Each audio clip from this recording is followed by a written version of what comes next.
Here we are. Here we are. Here we are on our porch. Is Welcome to the podcast. the podcast, the Lead Welcome. Yourself First Project podcast? Welcome to the Lead Yourself First Project. The Lead Yourself Podcast. First Project. Welcome to an opportunity to have a wonderful conversation with your husband. I'm You excited. are the first female, I'm the first and last female guest. first and last female for a lot of things. But yes, as a guest. So I'm excited to have the opportunity to interview you today. You're typically the interviewer. Yeah, so you're going to interview me. For everyone that's watching and listening. You're going to interview me on our front porch in our rocking chairs. We are. Which I found, or which I thought was a great setting because we discuss being old and sitting in rocking chairs. Yeah, this is like We're not old, but we made it to the rocking chairs. Yep. You're not old. I'm not old. I'm old. I'm youthful. So I do just want to commend you before we start because I have been one of your 7 viewers throughout the Digging. your podcasting career. No, but I will family and close friends, and I've got 7. And then you probably watch it. To tally view in there. Yeah, that's true. No, but I just want to say that you are a great interviewer and your interview skills have come a long way from the start. And you're, I think you are becoming a really good interviewer because you're just a really good listener and a good conversationalist, but your skills and your confidence in front of the camera has really grown. And I'm proud of you because I know that's not your favorite thing to do. And you've been doing a really good job at it. Thank you. You're welcome. So I thought we would start. I don't know if you've ever spoken about it on the project, podcast, social media in general, but we do a family meeting. That's one of our things. It's on the calendar weekly with the holidays and everything. We've been a little off track, but one of the ways that we start our family meeting every week is with gratitude. So I wanted to start the interview with what are you grateful for today? What am I grateful for? Okay, I like the start. I think as we are wrapping up 2025, as stated, we are on the rocking chairs on our front porch. Our life has changed quite a bit. Don't go too much into the entire year because we're gonna recap later. Okay. So just what are you grateful for in this moment? I am grateful for a fruitful year and what I feel like is a very solid foundation for us to go into next year. Yeah, nice. Great answer. And this porch. I'm grateful for a toddler who's napping right now. As am I, but I also would not have to deal with her, so. And the Christmas cookies that are in the kitchen. Okay, you ready? Have at it. So before we talk about leadership, for people who don't know you outside of your title of real estate professional and chief operating officer, that's your title, right? For people who don't know you, or I would say for people who only know you as real estate professional and COO, how would you describe yourself specifically as a husband and a dad? Let's see. As you're well aware, I'm very good about talking about myself. So I will do my best here. I would say, first and foremost, I am a sinner who is learning, trying my best to live less, with less sin. Okay. I would say I am a dedicated father and husband, practicing dedicated father and husband. I do my best. There's obviously many times where I could improve or be better, but that's the point of this project. I would say I am a caring and supportive friend and family member. Those who I love get lots of love. I agree with that. I would say that I'm a person with high expectations and standards, and I expect the people around me to maybe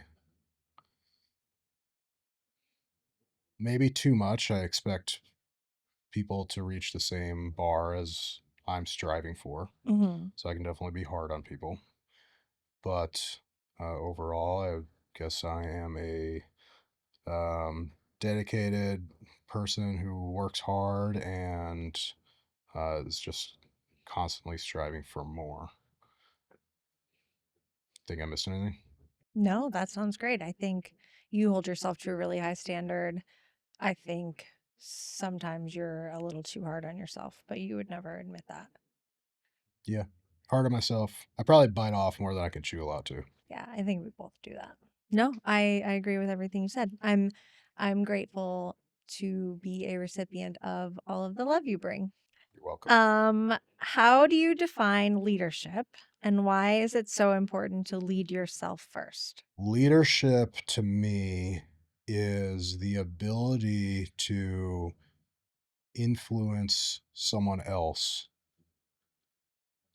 to move forward in whatever they're striving for, or to work to move forward towards a goal, mission.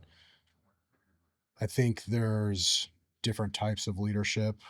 You have the dictator type leadership, which is not truly leadership, it's Mhm. dictatorship. But I think a lot of people misinterpret their position when they're in a role of leadership.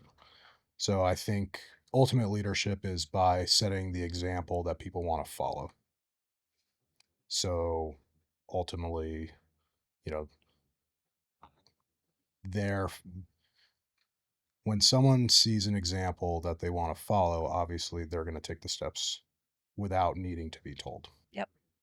I I think I texted you this the other day when I heard it on a podcast, but it said bosses push and leaders pull. And that just really reminded me of you because you're always kind of the first one to, whether it's get up and go in the gym or you're the first one to like put your head down and do work. And it's easy to follow you because I see you doing it first. And I mean, sometimes you do tell me to go get out in the gym, but usually you just motivate me because I see you doing things first. Sometimes we all need a kick in the ass. Yep. I'm happy to be the one kicking in the ass sometimes. To answer your part two, which was I leadership mean, in you the really household. did answer it. It's why is it important to lead yourself first? I think Oh, just leading yourself first, it almost makes it easier for other people to follow you. there's two reasons for it for me.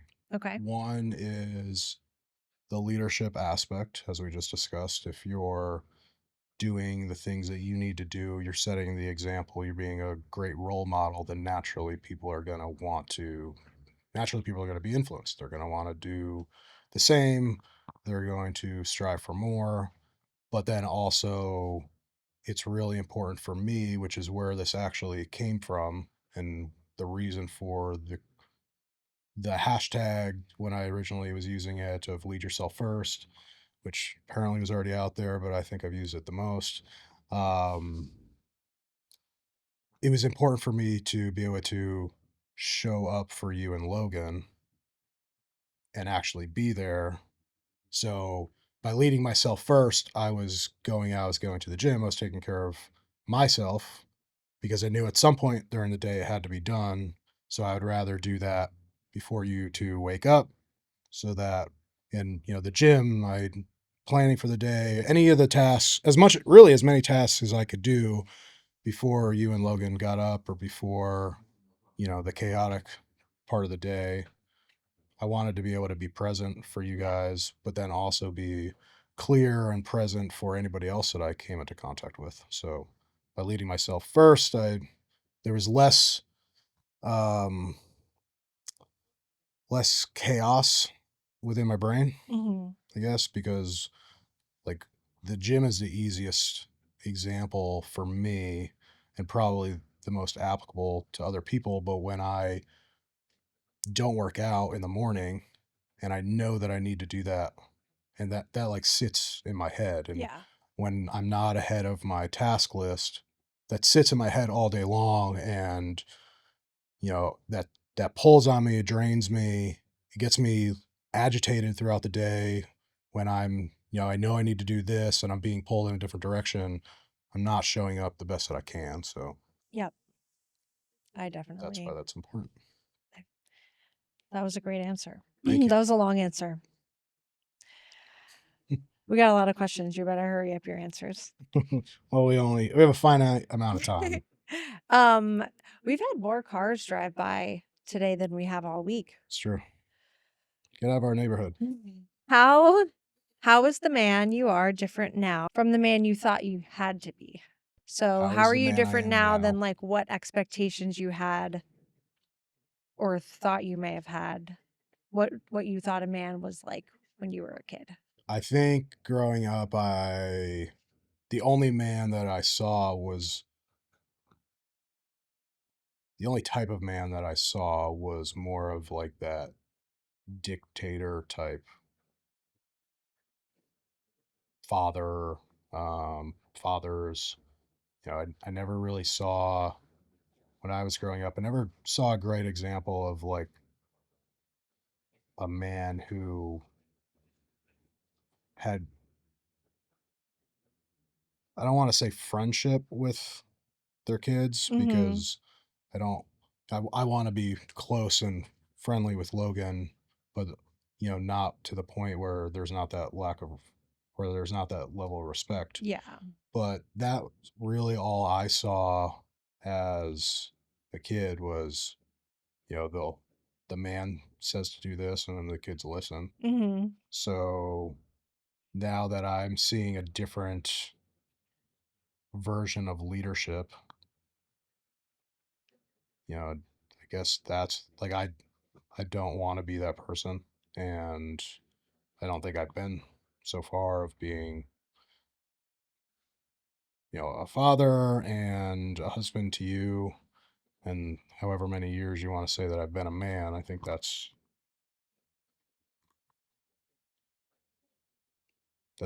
I'm not trying to be that dictatorship Yeah. type man. So I don't really know what else I thought a man to be or what I am right now, but I'm trying to go in the opposite direction. You kind of already answered my next question, but I want to know about who shaped your leadership style the most early on and what did they teach you or not teach you? Sometimes I feel like I learn by seeing what not to do. Yeah. Um,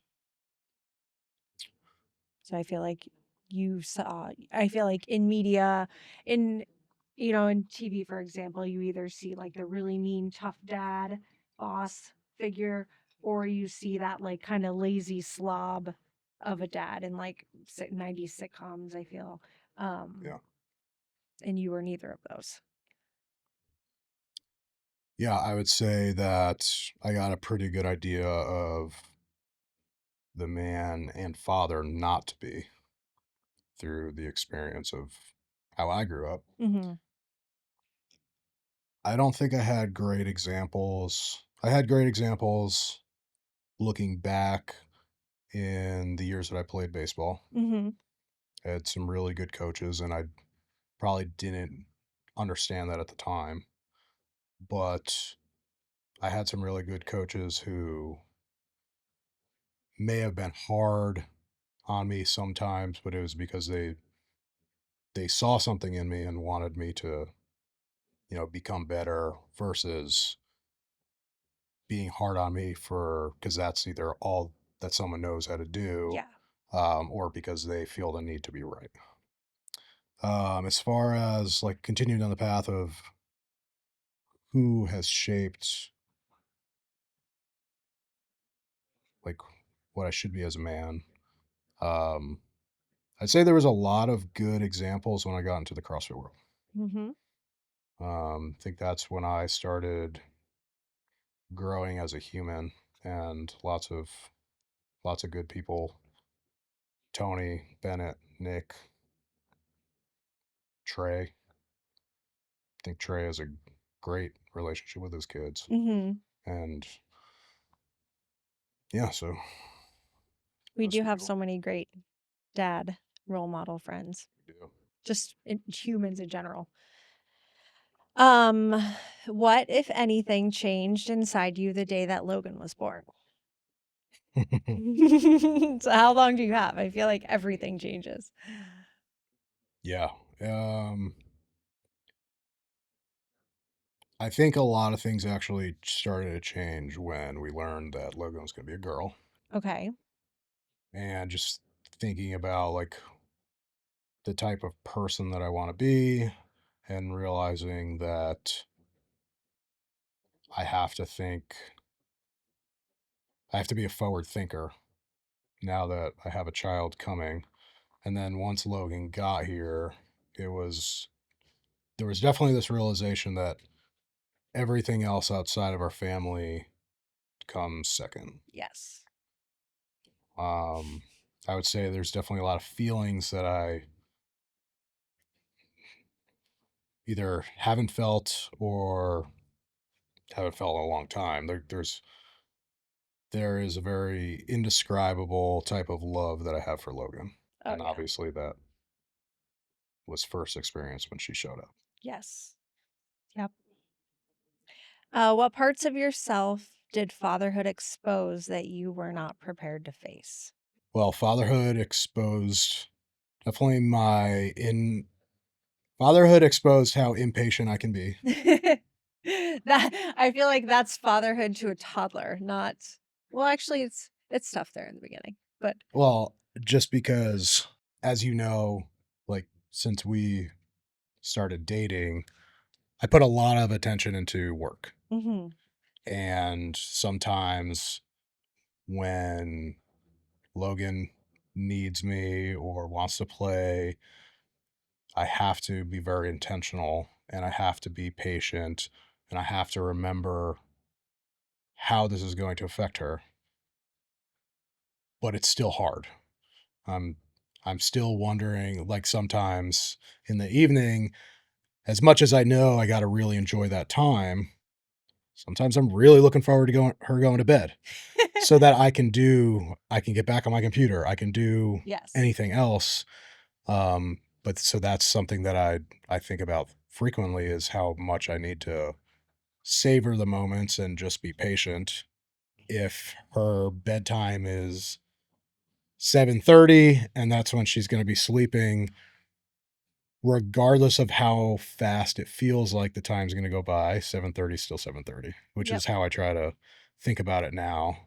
If from 6 to 7:30 feels like 4 days, it's still 7:30. You know, it'll be the same time as if 6 to 7:30 felt like it flew by. One thing that I feel like it's such a big responsibility. Yeah, And it's obviously it's like a physical responsibility to care for this human and raise this human, but I feel like it really makes you take a look at yourself and reflect because you're responsible for her childhood. right. So or we are. So you think I don't know where I heard this, but like someday Logan is going to sit across the table from someone and tell the story of her childhood. Yeah. And it's our job to make sure like it's a good story.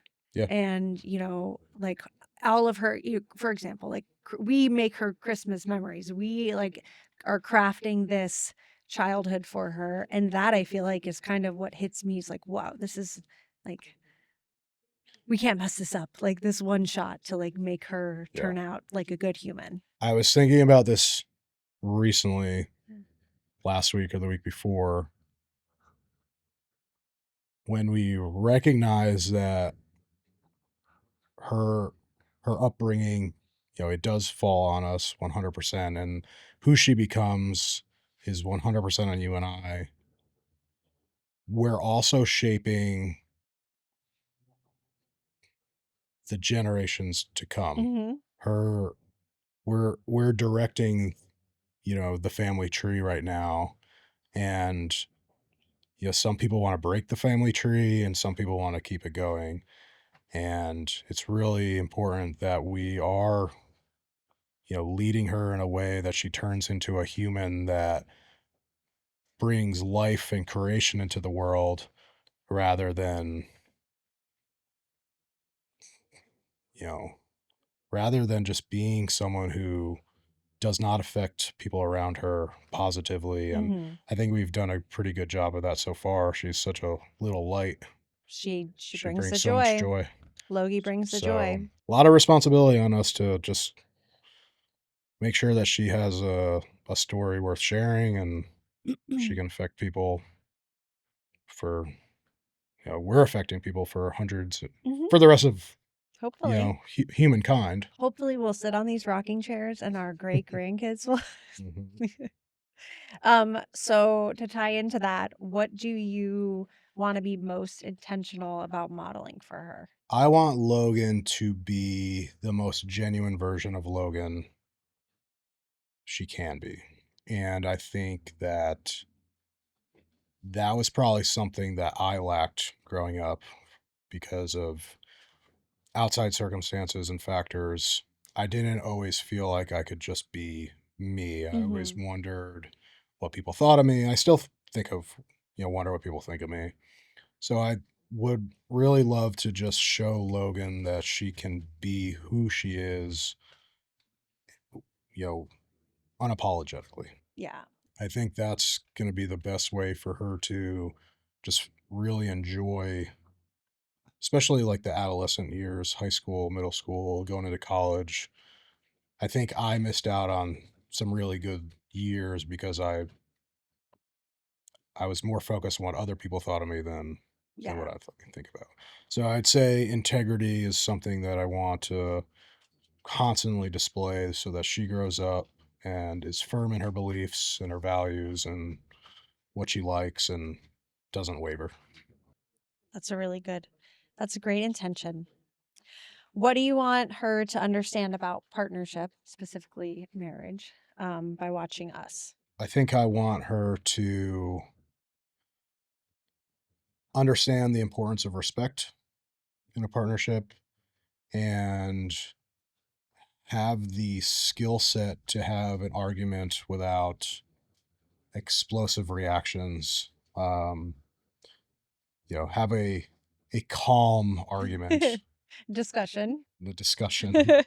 But I, again, kind of going back to what I'm experienced in is when you had a point, you wanted your point to stick and you wanted to say it as loud as possible and Yeah. make sure that the other person knew that they were wrong. Yep. And that's not a way to have an argument. That's not a way to discuss topics that maybe you have opposing views on. Yeah. So I think respect and the ability to articulate your concerns and problems without belittling someone else. For sure. You lose your temper, you lose your influence. What do you feel is the hardest part of leading a family that no one prepares men for? The hardest part of leading a family that no one prepares men for. Like, is there anything that people don't talk about? Like, for example, and this is from an outsider's point of view, but I think part of the reason why you started this project and just wanting to talk about leadership and fatherhood in general is because, like you said earlier, there's not a lot of good examples out there that talk about leading from the front and Hmm. doing things. Not that there's not a lot of examples, but there's a lot of examples of opposite ways to lead. Yeah. So are we not, and just men in general, you also said this earlier, you don't talk about your feelings or yourself. So I think people do better when they either maybe hear that someone else is feeling the way that they're feeling or they've experienced the same things, just knowing that there's community of people. Um, just what are people not talking about Sure. that you wish you would have known? I'm sure plenty of people talk about this, but I think it's really important to understand that parenting is really hard. Mm-hmm. And there's going to be times where you really, really want to run away. You really are having a difficult time. And I think it's important to, which is part of the reason for this, is just having a community of people that are going through the same things. I Mhm. think that's important for just about everything.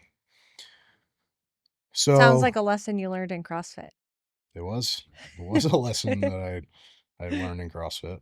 That's what drew me to CrossFit, Yep. actually. So yeah, I think just like the importance of having people who are going through the same thing, it's really important to have that community that you can rely on, because when you don't have people who you can talk with and relate to, or who can relate to you, you tend to bring those problems into the household, which then unfolds and makes everything worse. Yep. I think another something that's probably not as addressed as much as it should be is the fact that you need to focus on yourself Yes. just as much as you need to focus on your family. Similar to, and I don't love this I know analogy, what you're gonna say. but The the oxygen the mask. oxygen mask on Yep. the plane. If you're not taking care of yourself, it's going to be impossible for you to take care of others long term. 1,000%. How do routines and structure create safety for a family? I know exactly how you're gonna answer this, and it's 3 words. Lead yourself first.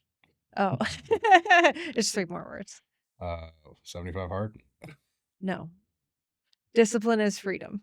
Oh, that's a Jocko thing. I can't put that out there. I can't be quoted. I mean, the just structure and routine, How do it, they create safety? they're like guardrails. They keep Mhm. you from going in the wrong direction and just kind of veering off course. Yeah. So, yeah, I mean, really the purpose of routine and structure is to be heading in a specific direction, and continue moving in that direction and not running off course. So when things come up and there's decisions to be made, we just have, if we have structure, routine, guiding principles, anything like that, it's going to help us make those decisions, and it's going to make sure that we're not choosing to do something that's going to just hurt us. Yep. um so it takes a lot of the guessing out of things when we know what we're doing. um Probably a way better answer for that, but No, I love that answer. Where do you see people negotiate with their standards and lose themselves? I think people negotiate with their standards when they're worrying about everyone else. Yeah. I think it's really easy to let your friends and social media tell you what you should do. Yep. And you start to think that, when you're not true to your values, when you're not true to your structure, your routine, and just not true to your overall purpose, it's very easy to be pushed around by the world. To go stay on that one for a little bit. Like, I have this imagery of like the log in the water. And when you're not, and let's call it an ocean. Um, but when you don't have your values in place, when you don't have integrity, and you don't really know who you are as a person, when you don't have your structure, your routine that you're committed to following, it's very easy for you to just be pushed around just like a log does in the water. Mhm. So that's what I think about, and that's what I hope the Lead Yourself First project can help men not be the log in the water. So Or just be a log in the water, but be anchored to something. maybe be anchored. Okay. Yes.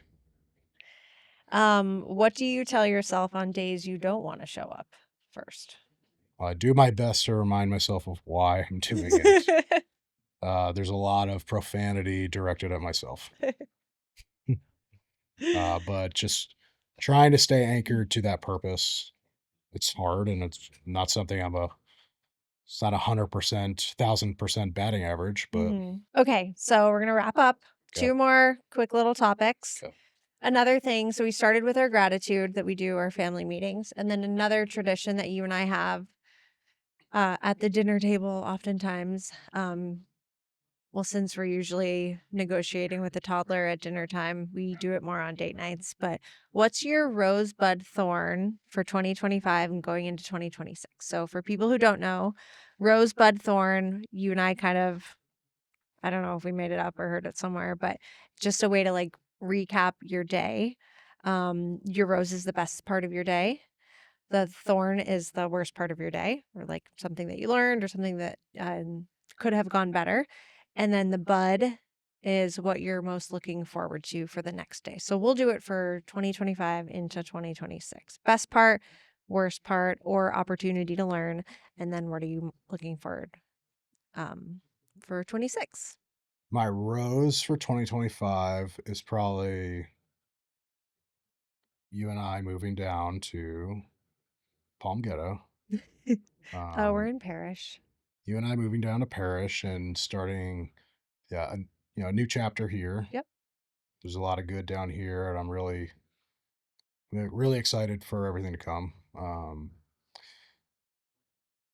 My bud is to add on to that, just everything that we can create here since this is very new, but also hopefully the people that I get to connect with in the pursuit of, making change in men's lives. So everything through the Lead Yourself First project, I'm excited to see what it turns into and who I get to connect with. My thorn, I think my thorn for this year was probably all the stress that went through our ownership of real estate. Real Mm-hmm. estate market was super fun this year. So it's kind of everything that we had to deal with. We as in you and me, or we as Yeah, in, everything we had to deal with selling our house and yeah, kind of all the moving around that we had to do to get here, but at the same time it led us to here. So yeah. And doesn't it all feel like so small in retrospect yeah, when it's like such a black cloud over your head when it's said and happening? done. Hmm. And then what are you looking forward to? I guess you kind of answered that in Yeah. your Yeah. rose. Just looking forward to whatever we can create in our new city and all the relationships that I look forward to building and everything that we get to see Logan do as she grows. Best. Um, what is one prompt? This is the last question. And then It was two questions, three to questions. like preface this, and this is something that you and I've talked about before when it comes to like fitness and keeping accountable. It's like keeping promises that you make to yourself is like really what matters. And that Yes. kind of like every time you keep a promise that you make to yourself, it just builds your confidence in yourself and kind of like how you present yourself to the world. Yes. What promises are you making and keeping to yourself next year? I'm gonna shorten that time frame to first quarter Okay. because That's how I'm looking at my goals for next year. I like I'm cannot gonna think a year ahead. go hard and fast into the first quarter with us starting 75 hard for the Yep. second for my third time and really commit to that. I'm gonna add a couple additional tasks to it. He just heard about his 45-minute walks and Yeah, he's can't he's getting can't even nervous. complain. So really hard and fast first quarter with 75 hard. There's gonna be some additional tasks on there. Okay. And really just I'm sticking to that because this year it's set up the rhythm of the year so well.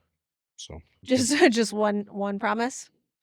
Yes, All right. because that is enough to bleed into everything. So Yeah, I agree. All right, I have one last question. Will you be my soulmate? no, When are you going to be my soulmate? should have started with that one. All right. Good job. We done? I think so. That's all I Congratulations, got. first and last female.